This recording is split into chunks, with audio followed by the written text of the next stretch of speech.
Good morning. We'll call the meeting to order. Please join me with a salute to our flag. I pledge allegiance to the flag of the United States of America and to the republic for which it stands, one nation, under God, indivisible, with liberty and justice for all. Thank you and good morning. Judy, roll call please. Mr. Morrow? Here. Mr. Harrington? Here. Mr. Maryhill? Here. Mr. Gardner? Here. Mr. Depot? Here. Mr. Farabee? Here. Mr. Monty? Here. Mr. McNally? Here. Mr. Skoczbala? Here. Mr. Miga? Here. Mr. Paliti? Here. Mr. Moore? Here. Mr. Marmanell has been excused. Mr. Whitson? Here. Mr. Giordano? Here. Mr. Tyler? Here. Mr. Gorland? Here. And Mr. Preston? Here. Thank you. We have no guests. Dan, yes. Prior to today's meeting, I've introduced to you Miriam Hayden, who is our new Assistant County Attorney. I'd like her to stand in the back and be recognized. She received her undergraduate degree, magna cum laude, from Boston University, College of Communications. Thereafter, she went to the Benjamin Cardozo School of Law in New York City, received her Juris Doctorate degree. She's been practicing for quite a while. She has extensive experience. She has practiced as an assistant county attorney in both Schenectady County and Clinton County. She has been for some years practicing in the family courts here in Essex County and is regarded as one of the top practitioners in the family court arena. And she has extensive experience in family court in the social services realm. So it's my pleasure to introduce her. We're excited to have her on board, and if you need anything from either she or David, please feel free to call her. She'll be accessible. Also, I'd like David to stand. I feel been a little remiss. I probably never formally introduced him prior. He's such a workhorse. He just jumped in and started working. So, but for those of you who don't know David, he's doing a fantastic job for us. He ran his own private practice for probably some, 20, 25 years, 30 years, I don't know. And I am lucky to have both of them. So, thank you guys. Welcome aboard. Okay, if nothing else, we'll move on to Resolution number 171, authorizing appointments to boards, committees, and/or councils. Mr. Gardner, second by Mr. Monty. I would like to offer an amendment to the resolution to appoint Stephen Reed to the North Country Community College Board. I think he sent all of you out his bio. Steve being highly recommended by both Barbara Rice and Turnock Lake and Supervisor Paliti. So we did meet last week in Supervisor Paliti's office. I think it would be a great asset to the board. So with that, I'll move the resolution for his appointment. Second? To the amendment, right? Now I need a move for the amendment. And move Paliti a second on the resolution as amended. Mr. Skoczbala. Any discussion on this read? Any discussion on the amendment? Not all in favor, aye? Aye. Opposed? Carried. Thank you. Now the resolution as amended. Moved by Mr. Morrow, second by Mr. Gardner. Comments or questions? None? All in favor, aye? Aye. Carried. It doesn't involve. No, just look there. Okay. The amended is included. Okay. Thank you. Resolution number 172, authorizing budget amendments for various departments. Moved by Mr. Skoczbala, second by Mr. Tyler. Comments or questions? Seeing none, roll call vote. Mr. Morrow? Yes. Mr. Harrington? Yes. Mr. Maryhill? Yes. Mr. Gardner? Yes. Mr. Depot? Yes. Mr. Farabee? Yes. Mr. Monty? Yes. Mr. McNally? Yes. Mr. Skoczbala? Yes. Mr. Miga? Yes.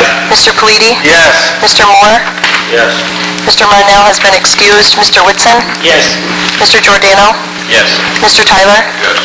Mr. Gorland? Yes. And Mr. Preston. Yes. Resolution carries. Resolution number 173, authorizing the county chairman or county manager to execute participation agreements between Adirondack Health Institute and Essex County Mental Health Department, Office for the Aging and Public Health Department for delivery systems reform and performing provider system projects. Moved by Mr. Harrington, and second, Mr. Merryle. Comments or questions? Seeing none, roll call vote, please. Mr. Morrow? Yes. Mr. Harrington? Yes. Mr. Maryhill? Mr. Gardner? Yes. Mr. Depot? Yes. Mr. Farabee? Mr. Monty? Yes. Mr. McNally? Yes.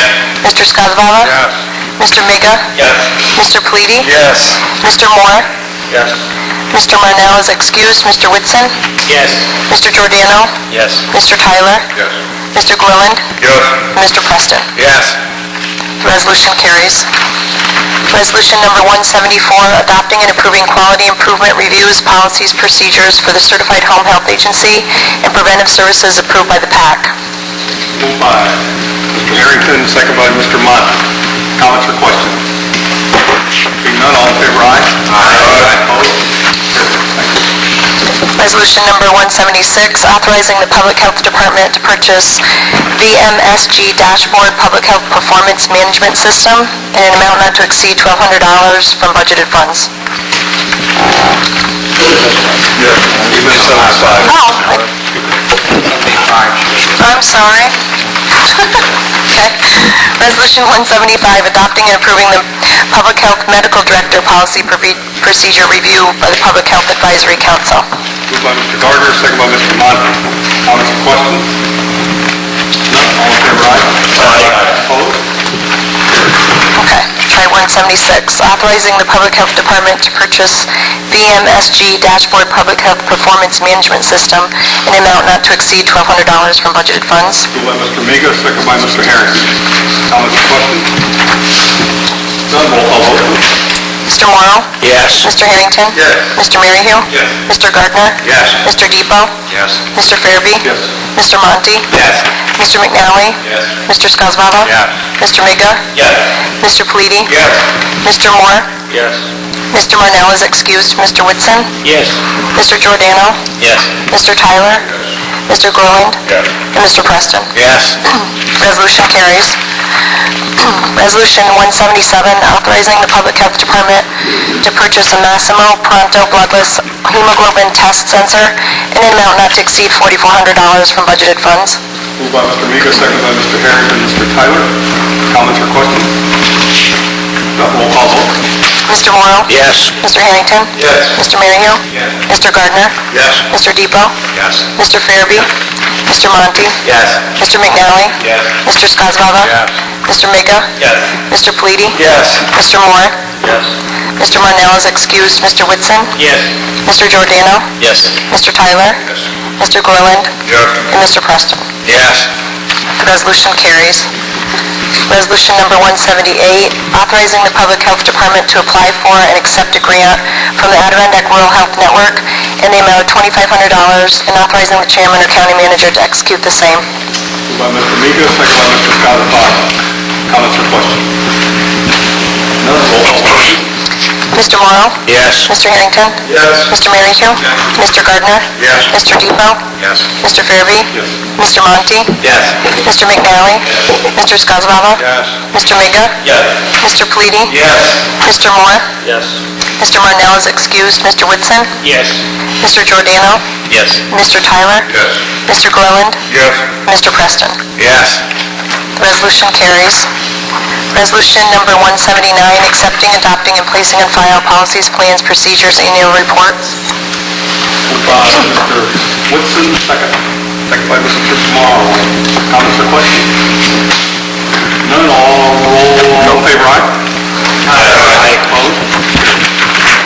Resolution number 180, authorizing the Transportation Department to accept federal and state 5311 funding for 2015 and 2016 in the total amount of $936,403, with $832,358 federal funds and New York State amount of $104,045.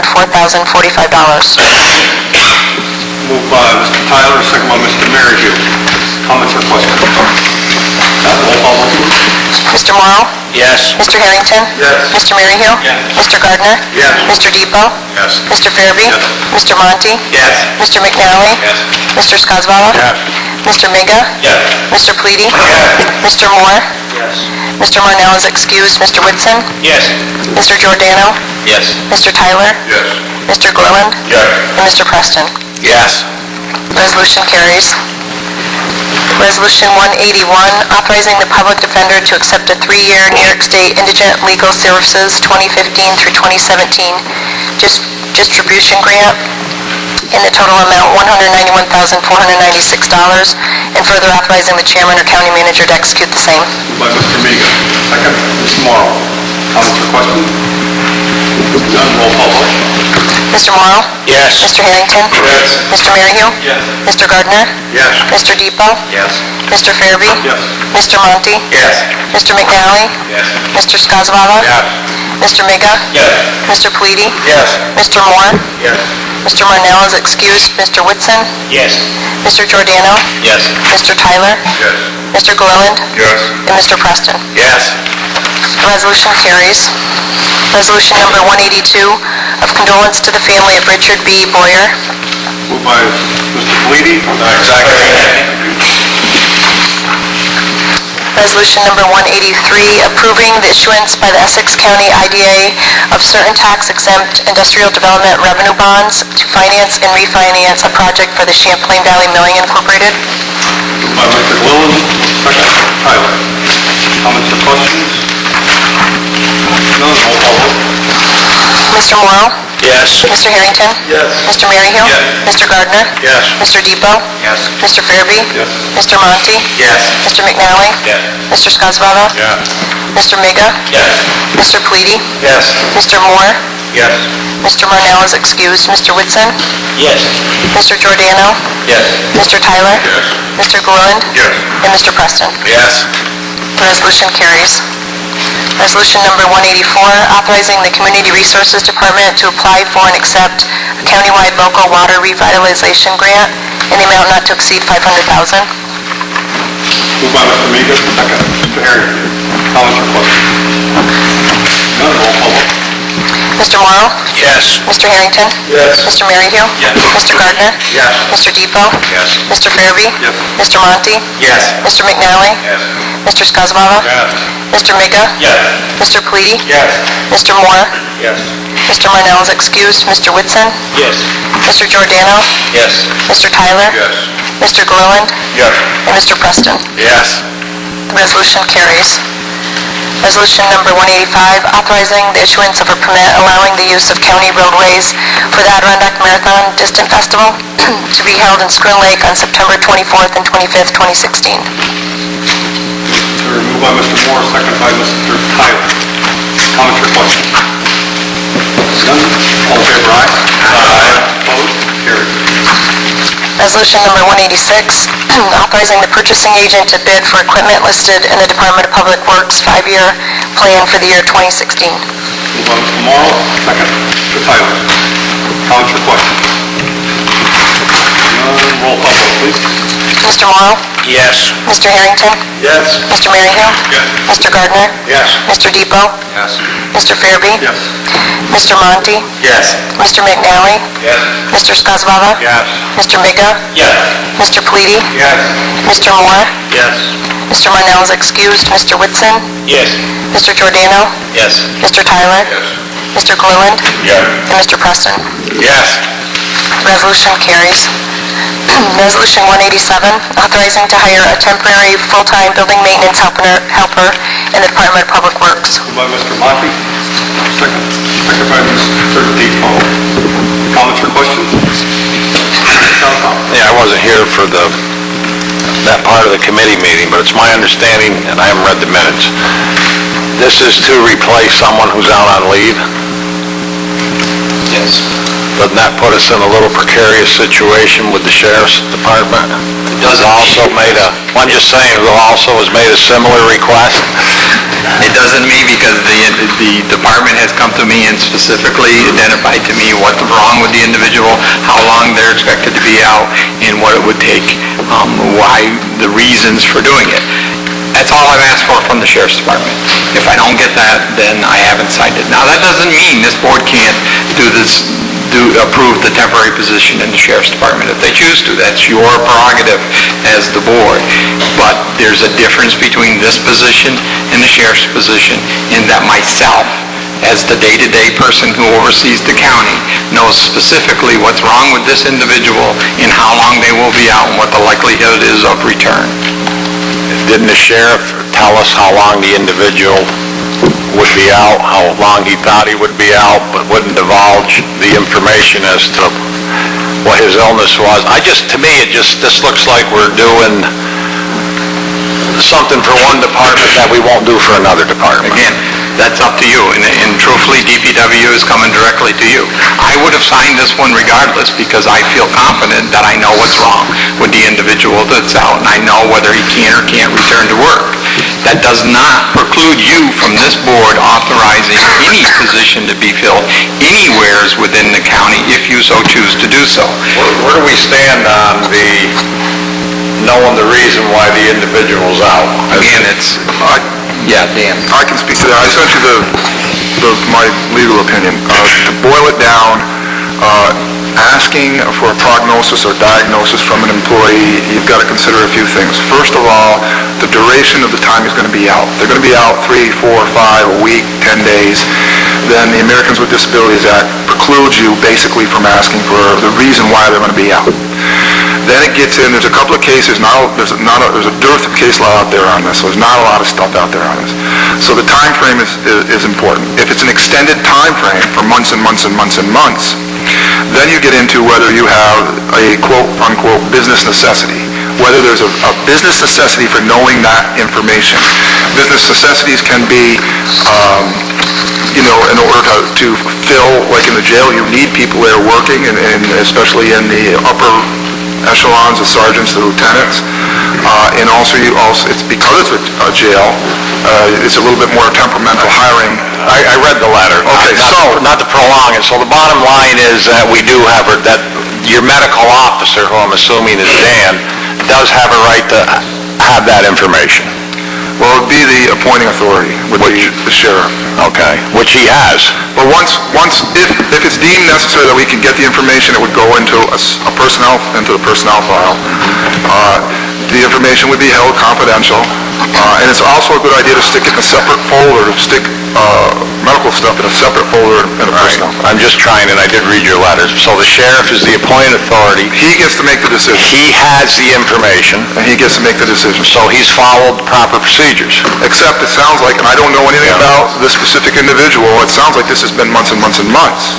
So when it gets into a long, long period of time, then if it's pertinent and you have a business necessity for knowing this information, then you can ask for it. And now it's up, I think at this point, because you have a standoff, it would be the board's call, in my opinion. Mr. Fleety. Dan, I would assume that you've had conversations with Department of Public Works, and that this replacement, in your opinion, has been deemed necessary for that department. Absolutely. Thank you. Further comments or questions? Yeah, I want to comment on that, because obviously it's necessary, but we've also had conversations with the sheriff who feels that his position is necessary. But you can't... Mine is subject to the first. I'm just, to me, it looks First like, bottom line is, here we are filling a position temporarily because somebody's out on medical leave for one department, another department has made the same request and we've denied it. Yeah, except it seems to me it's two-tiered. The first tier is the information necessary for medical reasons. The second tier is the appointment is necessary for the department. It's two tiers. Which, according to the county attorney, the appointed authority, who is the sheriff, has that information. The sheriff, as the appointing authority, makes these determinations. Whether you fill a position or not is up to the board, or up to Dan, and that whether you feel you've got sufficient information. So on the one hand, you could simply say, well, we feel we've got sufficient information, we'll fill the position, if you feel that. Or on the other hand, because this is an extended period of time, I think a business necessity exists, you could demand a diagnosis prognosis. Up to you whether you feel, really up to the sheriff, he's the appointing authority. Mr. Monty? And I think also within that business necessity, the sheriff or the county could request that employee go to an employee health screening, an independent one, not his own personal one, to get a determination whether he's, well enough to come back to work or the length of time, which case that comes back to the county. I think in this case, with DPW, like Roby said, that determination was made, the information came back here. I think this is multi-level situation. I don't think all the information necessarily filters back to, I believe Mr. Manning is our medical information officer, if I'm correct. That was pointed out to us. And that information wasn't getting filtered back to Dan. So, it's kind of a multi-level thing. I just want to comment on that, and Mr. Monty is correct. This is the second avenue, if you want information, is an Article 72 proceeding under the Civil Service Law, where if the appointing authority, Richard, deems the employee incapable of performing his job, either by nature of physical or mental disability, and that employee may pose a threat to his own safety or the safety of the people that he works for or those for whom with he works, you can ask for a medical examination to determine whether he's fit for duty. That's a separate issue. You can do that. If it's determined that he's not, then he's on a leave of absence for a year's period of time, and that person can use all his accumulated sick time, vacation time, and other.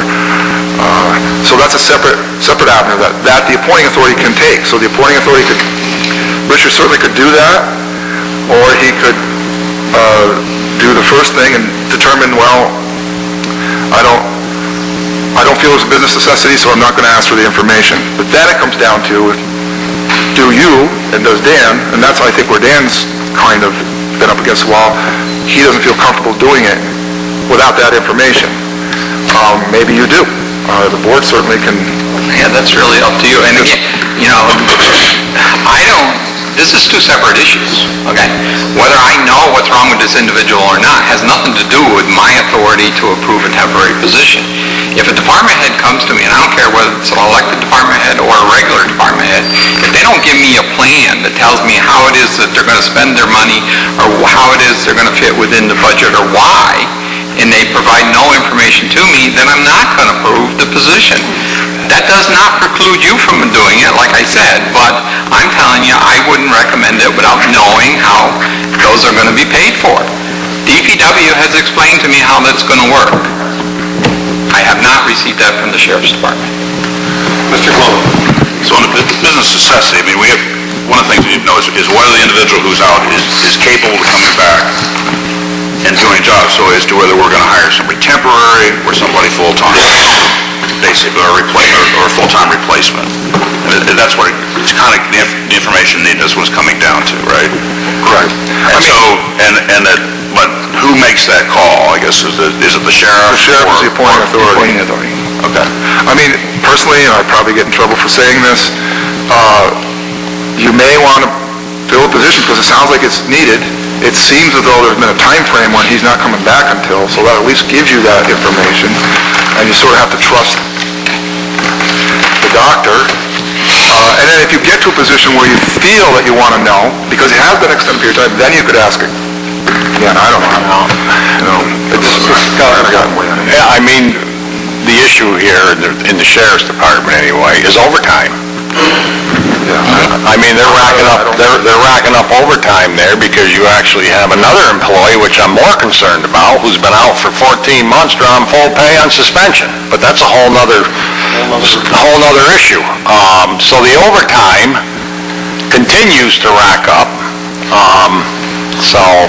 Okay, but let me just, you know what, here's my problem with what's been, the lack of information that I've received from the Sheriff's Department. Okay, if in fact I have on my desk a request to fill a sergeant's level position on a temporary basis, I don't have an issue with signing that. My issue with signing that is that I don't know how the backfill is going to be done or how that backfill is going to not or will save money. In other words, in the sheriff's department, if you in fact are going to promote or move somebody up and then you backfill the open position, you've got to train that open position for 26 weeks. So you're still going to be paying overtime during that 26-week period until you have that person ready to actually assume a position. And all I need to know is, how does the timing work out? Is it really so far beyond 26 weeks that it doesn't, at some point, in many cases, it makes more sense to pay overtime than it does to train somebody for 26 weeks to come back to a position that the incumbent may assume over again. So what did you do? You trained somebody for 26 weeks and now you don't even need them? Those questions have not been answered, Tom, and until they are, I am not signing those forms. Now, I don't blame you for, you're doing your job, okay?